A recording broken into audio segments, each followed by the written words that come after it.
watching the housing market this year and thinking about buying or selling a home in Alamo Heights, Terrell Hills, Olmos Park, or anywhere within the Alamo Heights Independent School District area, there's one question everyone eventually asks. And it's the question that sounds simple, but when you start looking for answers, you realize it's actually a much more complicated conversation. And the question is this: will home prices rise, or will they go down? It's one of the most searched questions online right now. Buyers are searching for it. Sellers are searching for it. Even homeowners who aren't planning on moving immediately, well, they're searching for it too, because people want to understand what might happen next. They're trying to make sense of the market, which makes, of course, and really they're trying to figure out the right timing and trying to understand whether acting now is the right decision or whether waiting might make more sense. And that question tends to lead people to the same place. They open their phone or they open their laptop and they start reading the housing headlines. Well, those headlines are often so dramatic. I mean, the prices are rising, prices are falling, mortgage rates are changing. There's a lot of predictions about the future of the housing market. But here's the thing but we think makes it more confusing. Most of those articles are talking about the national housing market, and the national housing market is really not the same thing as what's happening in specific neighborhoods like Alamo Heights or Terrell Hills. Real estate is incredibly local, and two neighborhoods in the same city can behave very differently. We see it every day, which is why the question about prices going up or going down, really, we feel like it needs to be answered locally. So today, I want to talk through this question in a way that actually makes sense. It's not just headlines, it's not just predictions, but the underlying forces that shape what happens in the housing market. We'll talk about what's happening nationally, and because national trends do actually influence the market. We'll zoom in on San Antonio, which of course is important, but then finally we'll focus on the neighborhoods where many of our clients are searching. Alamo Heights, Terrell Hills, Olmos Park, and the homes located within all of the Alamo Heights Independent School District area. Because once you understand how supply, demand, and financing interact in these neighborhoods, the market becomes much easier to interpret. And when the market becomes easier to interpret, the question of whether to buy or sell, really, it becomes less stressful. Now, before we dive into the local market, let's start with something important: understanding the national housing story that brought us to this moment where we are today, because the last several years have been very unusual. If you think back to 2020 and 2021, the housing market moved extremely quickly. Mortgage rates were historically low. It was great.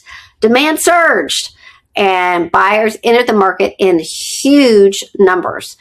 What we found is in many cities, homes were selling very quickly, sometimes within days, and many times with multiple offers. So it was a great time to be a seller. It was a hard time to be a buyer.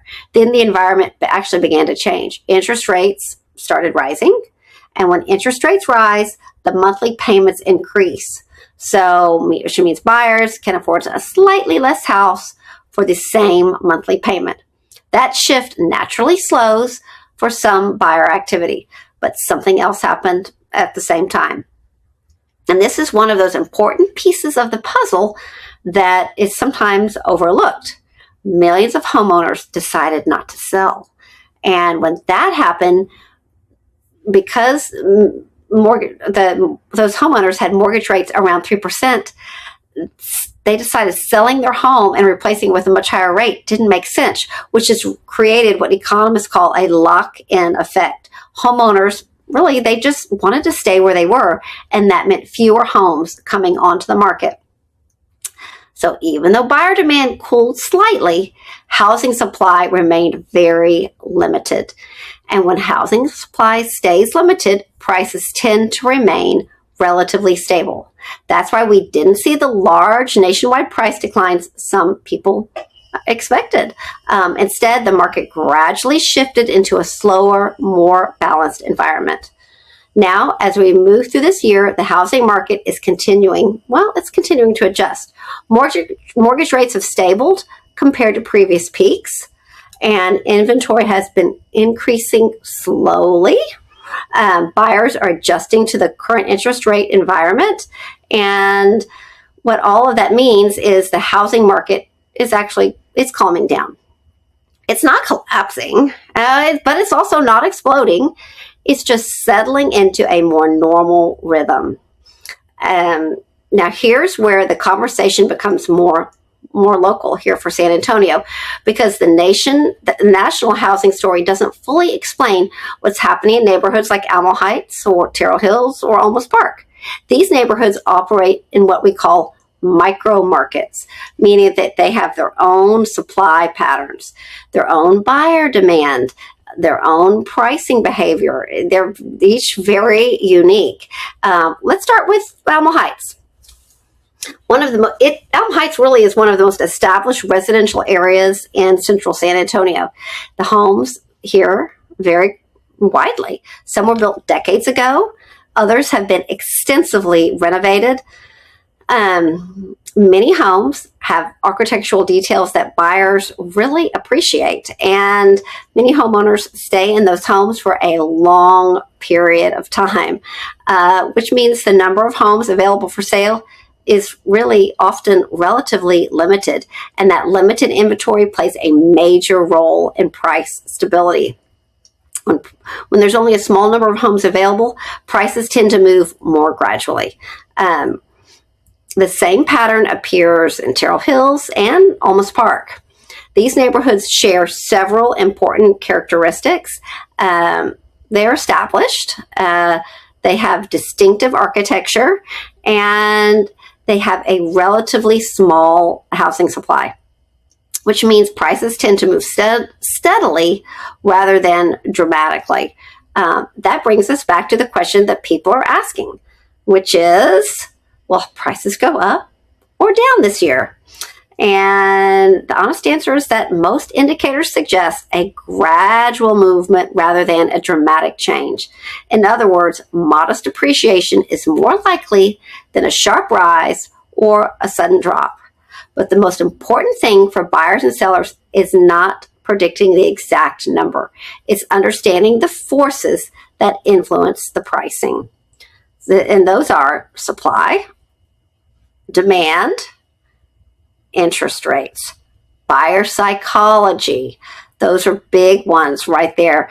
And when you understand those forces, the market becomes much easier to navigate. Now, one of the most important things to understand when we talk about whether home prices might go up or down is the relationship between supply and demand. Because at the most basic level, the housing market works the same way as almost any other market. When there are more buyers than homes available, prices tend to rise. Makes sense? And when there are more homes available than buyers, prices tend to soften. And that balance between supply and demand is constantly shifting.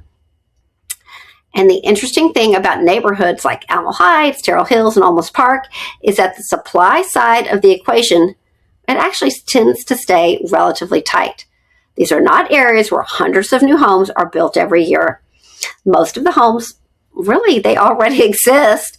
They were built years or even decades ago, and which means the only way inventory increases is when an existing homeowner, they decide to sell. And because many homeowners stay in their homes for a long time, that naturally limits the number of properties available at any given moment. And that limited supply is one of the reasons prices in established neighborhoods often remain stable over time. Even when the broader housing market slows down, those houses will remain stable. Now, demand is the other half of the equation, and demand in these neighborhoods is influenced by, there's a few factors that it's influenced by. Location, you've always heard that, location, architecture, and the proximity to central San Antonio, those are all big ones. And for many buyers, the appeal of homes located within the Alamo Heights School District. When buyers begin searching in this part of the city, they often have a specific vision in mind. And some of it, they might be looking for architectural character.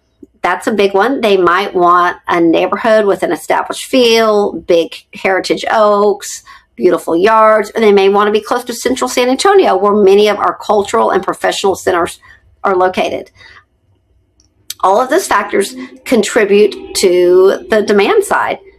Now let's talk about something that's had a major influence on buyer behavior really over the past few years, and that is dun, dun, dun, mortgage rates. Mortgage rates affect the housing market because they directly influence monthly payments. Makes sense. When mortgage rates rise, the monthly payment required to purchase the home becomes higher. So when the payments rise, some buyers just decide to hold off and wait, which can temporarily reduce the demand. What's interesting is that demand rarely disappears entirely. People still move for really many reasons. There's the changes in lifestyle, changes in housing needs, there's job relocations, all of the things. So while higher mortgage rates may slow down the market slightly, they don't eliminate the need for housing. Now, something buyers often ask us is where they're waiting for mortgage rates to fall is a good strategy. And while lower rates certainly improve affordability, the relationship between interest rates and housing prices, they are actually complex. For example, if a mortgage rate decreases significantly, more buyers enter the market at the same time, which can increase the competition for homes, which will increase multi-offer possibilities. And when competitions increase, prices actually move upward. So the housing market rarely moves in a perfectly predictable way, which is why many buyers focus on preparation rather than prediction. They speak with a lender. We love that. They understand their buying power. Very, very important. And they become familiar with the neighborhoods where they are searching. We love it when our buyers go to open houses on the weekends. That preparation allows buyers to evaluate opportunities more confidently when the right home appears. Now let's talk about inventory a little bit more specifically, because inventory levels are one of the most important indicators of price direction. When the number of homes available increases significantly, buyers gain more options. And when buyers have more options, sellers sometimes need to adjust their pricing expectations. But in neighborhoods like Alamo Heights, Terrell Hills, and Olmos Park, inventory often remains really relatively limited. You only see a handful of homes available that match a buyer's criteria at any given time. When inventory is limited, buyers tend to pay attention when a well-prepared home becomes available. We really find that especially when the home has distinctive architectural features or when it's been thoughtfully updated, well-maintained, in a great location, another factor actually is also the pricing. There's a buyer psychology because real estate decisions are not purely mathematical. Buyers often respond emotionally to the homes as well. They imagine how they might live in the space. They picture daily routines. Gathering with friends, quiet evenings at home, all the different things that they might want to do in the house. And when a home creates that emotional connection, buyers become more motivated to move forward. That emotional response is something sellers sometimes underestimate, but it plays a significant role in how buyers perceive value, which is why presentation truly matters.